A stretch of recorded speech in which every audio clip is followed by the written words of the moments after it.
La mappa del genoma umano è completa, per l'ultimo 8% sono serviti 21 anni. È stata anche una gara tra ricerca pubblica e privata. Cosa cambia per tutti noi?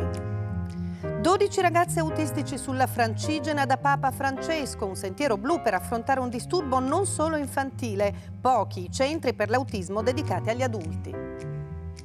Gas in rubli, minacce e trattative, ma c'è anche chi risparmia da tempo su mega impianti. Come funziona la macchina energetica del Policlinico di Milano?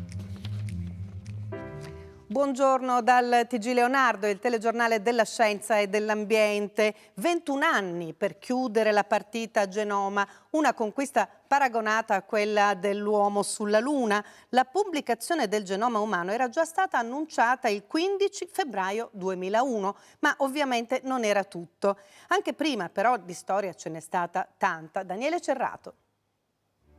Negli anni '80, 3 decenni scarsi dopo la scoperta della doppia elica del DNA ad opera di James Watson e Francis Crick, gli scienziati sapevano che con